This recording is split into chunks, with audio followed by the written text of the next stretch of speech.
empezamos con un pensamiento que aparece en el libro más importante de la literatura española y posiblemente después de la Biblia, el libro de mayor importancia, que es Don Quijote de la Mancha.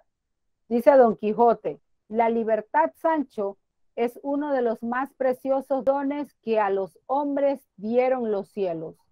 Con ella no pueden igualarse los tesoros que encierra la tierra, ni el mar encubre. Por la libertad, así como por la honra, se puede y debe aventurar la vida. ¿Qué piensas, dice Don Quijote, de ese pensamiento? Vamos a ver entonces qué es la literatura de tradición oral. Empezamos definiendo el término literatura como un arte que se utiliza como instrumento, la palabra escrita o la palabra oral. ¿Por qué? En esta ocasión vamos a ver lo que es la literatura de tradición oral. No con eso quedan por fuera las novelas, los cuentos, los ensayos, no quedan por fuera, sino que vamos a hacer énfasis solamente en la literatura de tradición oral. En este caso vamos a ver entonces los ejemplos o las características. Primero vamos a ver las características que tiene este tipo de literatura. Obviamente pertenece a un contexto cultural determinado, porque cada una de las manifestaciones de la literatura pertenecen a un tiempo y a un lugar y un espacio determinado. Se transmite a través de manera oral, a través de generación en generación. Se ciñe a temas, motivos y técnicas que provienen de la tradición. Por eso son de tradición oral. Es anónima porque dentro de ese material, de esa literatura o de ese contenido que se transmite de generación en generación y de pueblo en pueblo, no se sabe quién es el autor. ¿Tiene variantes? Obviamente que va a tener variantes debido a la transmisión individual de persona a persona, porque comprobado es que si yo leo un texto y se lo cuento a otra persona, ya no va a ir tan fidedignamente en ese cambio de ideas. Y esa otra persona se lo cuenta a otro, pues se van a ir perdiendo detalles, y por eso es que tiene variantes o no se parecen mucho a la leyenda o al texto original. Juegan un papel determinante en la memorización. ¿Por qué? Porque vamos a ver entonces que las adivinanzas, los juegos y rondas, todas ellas forman parte de la literatura de tradición oral. Empezamos como el primer ejemplo de literatura de tradición oral, tenemos los mitos. Los mitos son relatos tradicionales que se refieren a acontecimientos prodigiosos, donde vamos a encontrar personajes que son seres sobrenaturales o mitad hombre, mitad mujer, mitad hombre, mitad animal. Entonces a esos personajes son los que están encaminados a desarrollar el contenido o el tema de un mito. También dice que es el conjunto de creencias e imágenes idealizadas que se forman a través de un personaje. ¿Cuáles son las características del mito? Son narraciones que están relacionados con el orden sagrado. Ya les dije que sus personajes son dioses o semidioses, que narran un hecho determinado inexplicable para las personas de esa época. Habla de temas de la vida, de la muerte, de la creación del mundo. Tratar de explicar algunos fenómenos naturales se explican a través del mito. La leyenda también es otro ejemplo de literatura de tradición oral, y es una narración literaria que cuenta sucesos sobrenaturales maravillosos y fantásticos. También es de tradición oral y está escrita en prosa o en verso. Igual que los mitos, son de carácter anónimo y van desarrollando la temática poco a poco. Se narra en un tiempo determinado y en un lugar determinado, donde puede haber elementos de ficción o no. Y como parte de la literatura de tradición oral, se transmite de generación en generación. Es una creación colectiva y de tradición oral. El cuento es una narración breve con pocos personajes, poca extensión de contenido.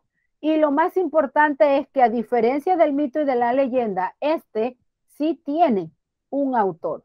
Si encontramos un libro de leyendas chiricanas, como en efecto lo hemos encontrado, y aquí yo tengo la imagen, dice que el autor de este libro, Leyendas Chiricanas, es el profesor César Zamudio. Él no es el autor de las leyendas, deben tener claro eso. Él es la persona que se ha tomado el trabajo, muy apreciado, dicha sea de paso, porque como son leyendas de tradición oral, pues pueden perderse dentro de un pueblo determinado. Entonces, ¿qué ha hecho el profesor? Las ha recopilado, igual que las tallas de la provincia, y las ha recopilado en un libro, en un texto escrito, que obviamente al estar ahí ya no se van a perder. Vamos a ver también, estábamos viendo que el cuento, a diferencia del mito y de la leyenda, no tiene autor aquel. El cuento sí tiene autor, pero como texto narrativo también narra, canta, cuenta sucesos de manera progresiva a los personajes que van a desarrollar la acción. Mientras que el juego y ronda también es parte de la literatura de la colectiva de tradición oral, pero en esta ocasión son juegos que se hacen a través de cantos y se utilizan específicamente en primaria. Esos juegos y rondas, me atrevo a asegurar que están prácticamente en un 75% perdidos, porque usted ya no ve a los niños jugando ni el florón, ni a la rueda rueda, ni Anita tiene, ni el pez congelado. Todas esas forman parte de la tradición de un pueblo y que poco a poco se están perdiendo porque los chicos no lo practican. Las adivinanzas también forman parte de la literatura de tradición oral, como aparece aquí, literatura oral y de tradición, y no son más que un tipo de acertijos o enunciados que tienen o no pueden tener rima, porque no siempre tienen rima, y que tienen una parte enigmática o una parte de misterio para que la persona que está escuchando la adivinanza pueda ver cuál es la respuesta correcta. Esa es la adivinanza. Después vamos a encontrar los trabalenguas, que es un juego de palabras que ayuda a ejercitar la dicción, la memoria, la pronunciación y la rapidez para hablar. Estos trabalenguas se utilizan más en la escuela primaria, igual que las adivinanzas y los juegos de ronda. Son considerados como recursos educativos que ayudan a la formación en los grados bajos.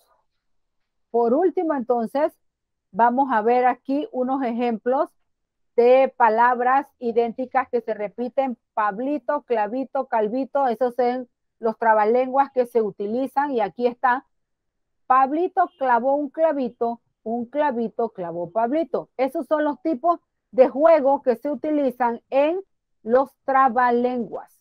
Me atrevo a apostar que ustedes en la escuela en kinder hacían y trabajaban trabalenguas.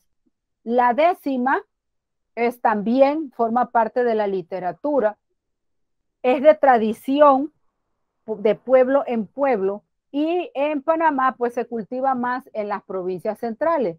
Es un tipo de estrofa que está compuesta por 10 versos, preferiblemente octosílabos, que tienen una rima y que al final terminan con un ritmo. Eso es una décima. Mientras que la copla son composiciones poéticas también populares que tienen rima, un lenguaje popular y que buscan divertir y entretener a las personas. Ahí hay un ejemplo de lo que es la copla.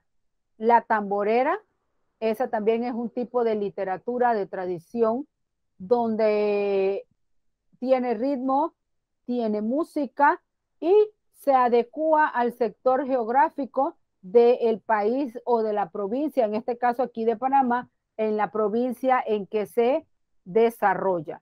También encontramos las décimas y las controversias. Aquí hay una imagen que muy pocos jóvenes ya aprecian esa parte de la tradición y consideran pues que este tipo de literatura de tradición oral son aptas para las personas adultas, cosa que no es así, porque no hay nada más importante que mantener la esencia y la cultura y la tradición de un pueblo, y que por cuestiones de tecnología y por cuestiones de gusto, poco a poco se están perdiendo y que nosotros debemos tratar de rescatar. No con esto les estoy diciendo que ahora van a agarrar y se van a aprender una décima, porque para cantar una décima hay que aprendérsela, hay que obtener conocimientos de métrica, de rima. Entonces no es tan fácil decir que usted va a hacer una décima, pero sí por lo menos tener en cuenta que son patrimonio de un pueblo,